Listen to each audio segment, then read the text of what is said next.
Outro trecho que eu trago fala sobre esse espaço reservado. No momento em que você sai do seu cotidiano, vamos recuperar o Ruizinga, e está na sala de aula, por exemplo, e vai jogar, aquele espaço é um espaço protegido, é um espaço em que as pessoas, de novo, só relembrando, podem existir plenamente, podem viver as suas identidades, e elas têm ali um espaço autêntico, um espaço de existência, de convivência.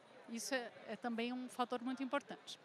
Bom, eu não vou me alongar aqui, eu poderia, né, enfim, quem me conhece sabe que eu poderia ficar aqui 1 hora falando só sobre esse autor, que é o Kaloá, mas eu vou simplificar.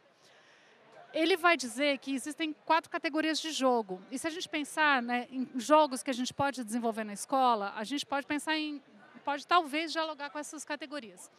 Ele vai chamar uma Agon, que a gente poderia traduzir como competição, são os jogos de competição, os jogos de habilidade. O outro é o Alea, que são os jogos de sorte, azar, em que a habilidade não conta de modo algum, porque não adianta você ser ótimo em alguma coisa, você não tirou o número certo no dado, você tirou uma carta que é de revés, entendeu? Então, mas é jogo, e é interessante também. E eles são 2 categorias que se opõem bastante, né? Porque uma é a habilidade e a outra é o destino, quer dizer, a sorte que está em jogo, né? Aí ele vai trazer outras 2 categorias que são também, na minha opinião, são as mais interessantes para a gente pensar em educação, embora elas sejam mais difíceis de desenvolver, que é o Mimicry e o Willings. O Mimicry é a ideia de representação. É você viver outra personalidade sem deixar de ser você mesmo. Porque é isso que o jogo tem de interessante. Você, assim como a arte também, né?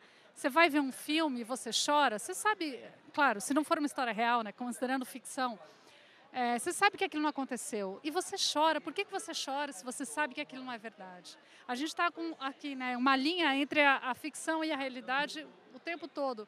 Sou eu, mas agora é o personagem. Mas sou eu. Quem está usando a máscara, né, aquela máscara que a gente viu lá no início, se eu coloco, sou eu. Eu não deixei de ser eu. Mas no momento que eu estou com uma máscara, eu não sou só eu. Tem outra coisa combinada ali. E essa qualidade do jogo é interessantíssima para a gente. O Willings é uma outra categoria que também lida com esses limites. É uma categoria que fala muito do corpo. Ele chama de vertigem. São os jogos de vertigem, os jogos em que a gente se perde do corpo, sem se perder. A gente desequilibra para dançar, a gente se desequilibra para movimentar, né? É uma outra categoria também interessante. Eu teria muita coisa para falar sobre essas, mas nosso tema aqui hoje é o jogo na escola, então eu vou seguir um pouquinho.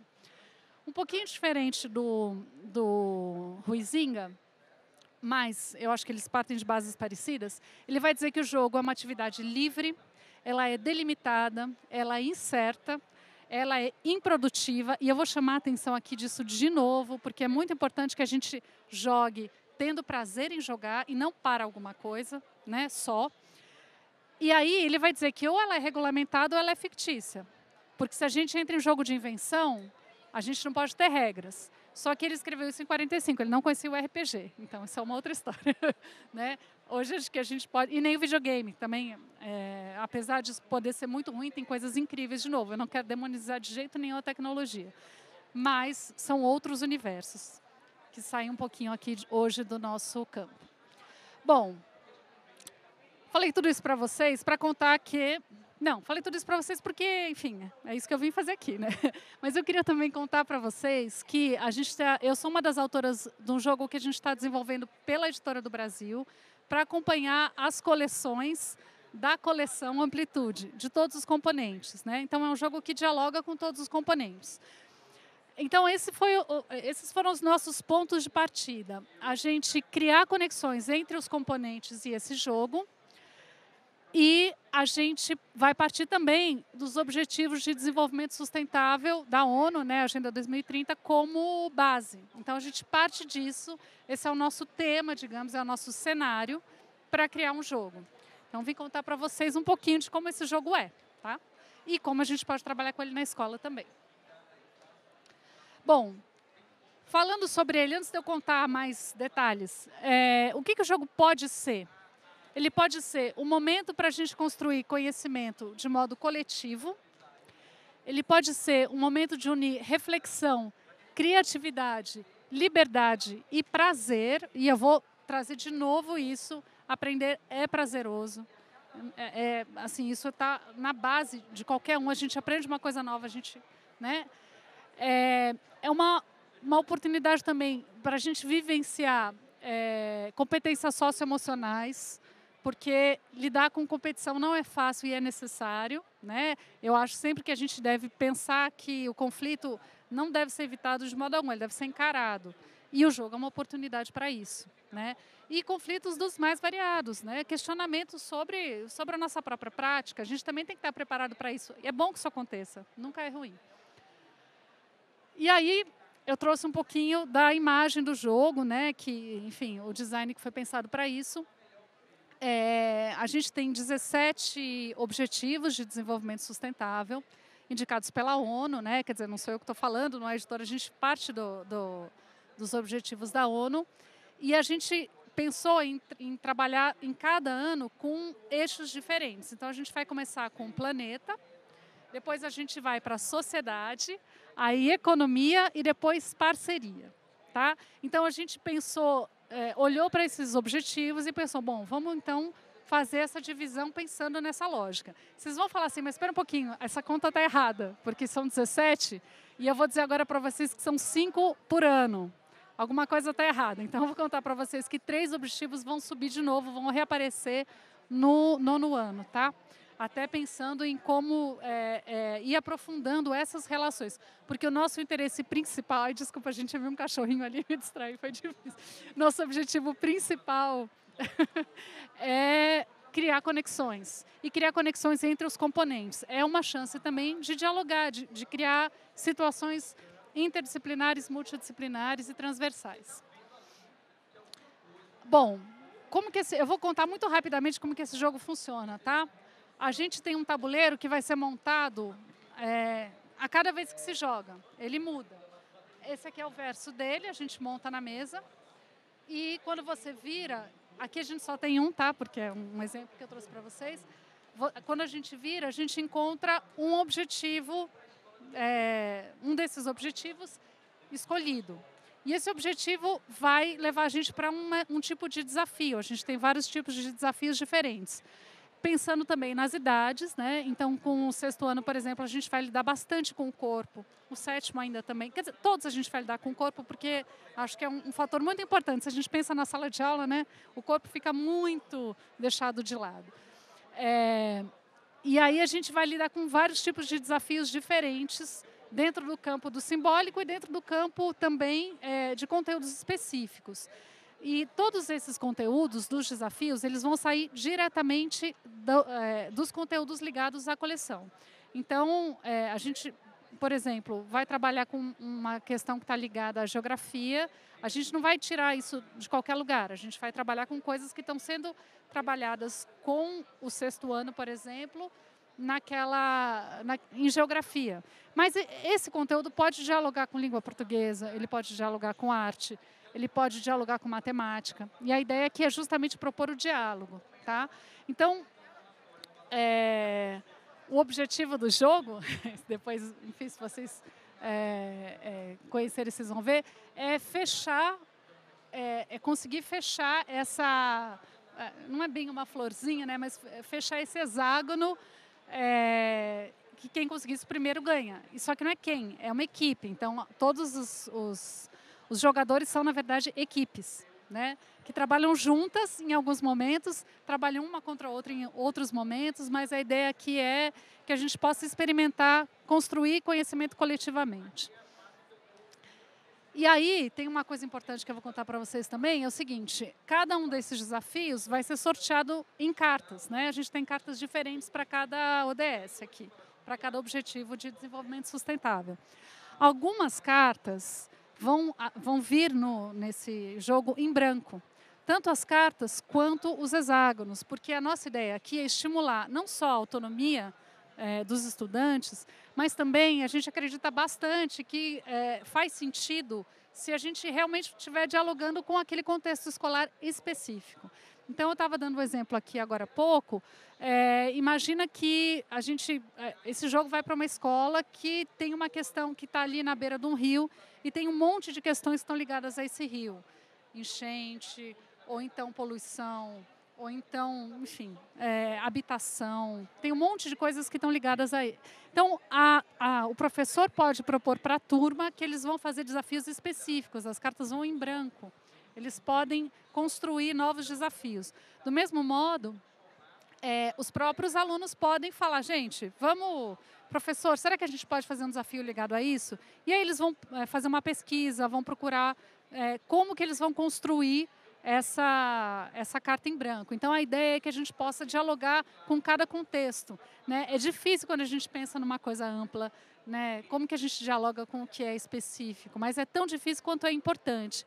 E por isso a gente pensou em dar voz para essas turmas para todas as turmas, né? Um modo de também trabalhar com essas especificidades e ajudar o professor, porque o nosso papel aqui, né? Eu também sou professora, é a gente trabalhar junto, né? É importante. Bom, aqui tem um outro exemplo para o 7º ano, né? Só para contar para vocês.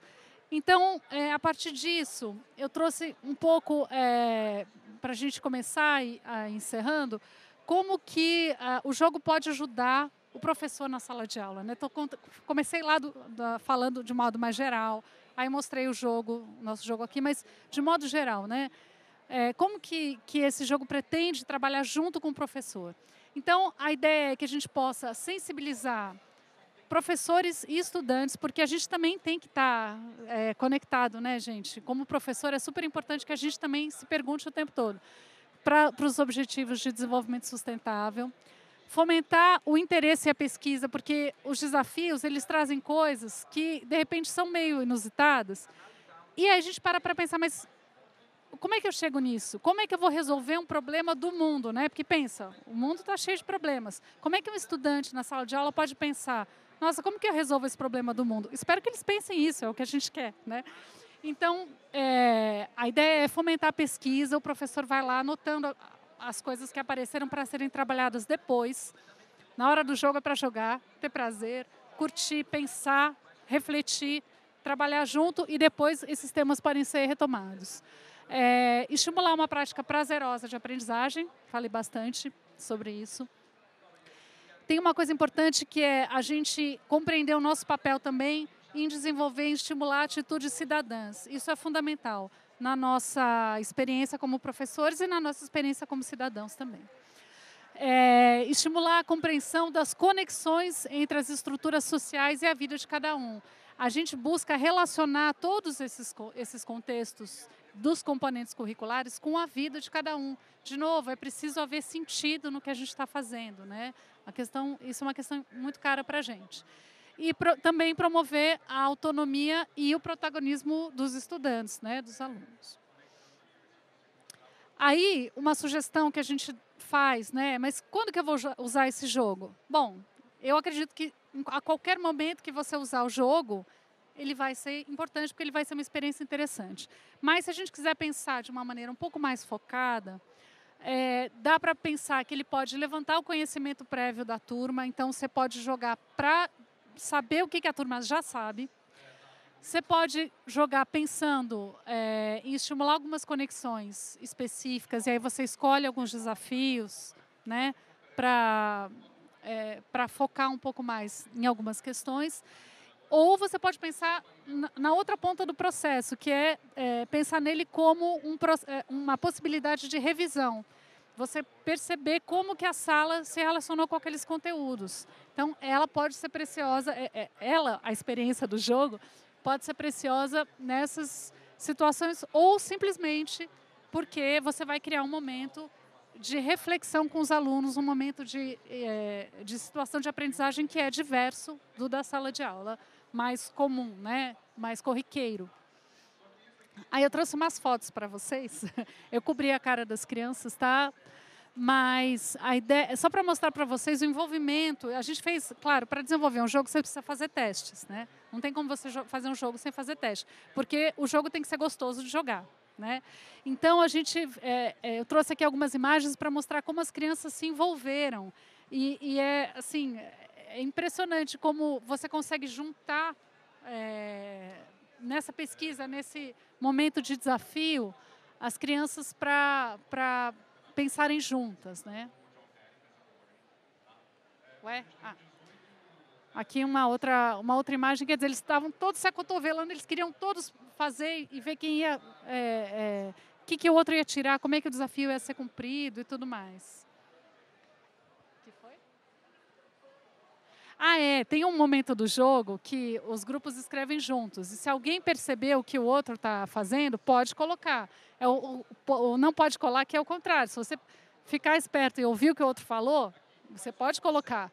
E aí eles estavam lá todos nas cabaninhas, assim, para o outro não ver, a mãozinha cobrindo, né, para não perceber o que o outro está fazendo. Isso aqui, gente, é uma versão de testes, tá? Não está com design ainda. É só para mostrar o envolvimento que esse jogo gera na turma toda, né? Bom, era isso. Eu não sei se eu vou abrir para dúvidas, mas eu queria, antes, eu vou passar para o próximo slide, mas se vocês quiserem, quem quiser, eu tenho eu fiz uma contrapartida para um projeto social que aprofunda esses conteúdos do jogo e educação. Então, esse aqui é para um dos vídeos, tá? Mas eles são 5 vídeos, aí vocês podem ir onde mais interessam. Tem alguns que estão mais ligados à educação, outros mais ligados ao jogo, mas é uma série, enfim, para quem quiser depois acessar e... a série, eu não lembro do nome, é Jogo e Educação, eu acho, se eu não me engano, é Jogo e Educação na Sala, mas é do Instituto Ingo Hoffmann. Olha isso porque eu não estou gritando, hein? Perdi a voz, desculpa, gente. Instituto Ingo Hoffmann é o site, a página lá do YouTube, que é para onde eu fiz a contrapartida. É um instituto que trabalha com famílias e crianças com câncer. E posso mudar o slide? Alguém mais vai querer ver aqui? Porque aí, por último, mas não menos importante, eu vou contar para vocês... Posso? Acho que pode. Pedir para vocês avaliarem a minha palestra. E parece que vocês ganham um brinde. Não sei se é verdade esse bilhete, mas eu acho que é, porque se eles me falaram, na editora eu confio bem. Então, depois vocês avaliam se vocês gostaram, se vocês não gostaram. É importante para a gente sempre saber. Bom, dúvidas? Alguém quer falar alguma coisa? Eu só vou pedir para levantarem a mão, porque de fato eu não consigo ouvir, tá? Se alguém quiser fazer alguma pergunta.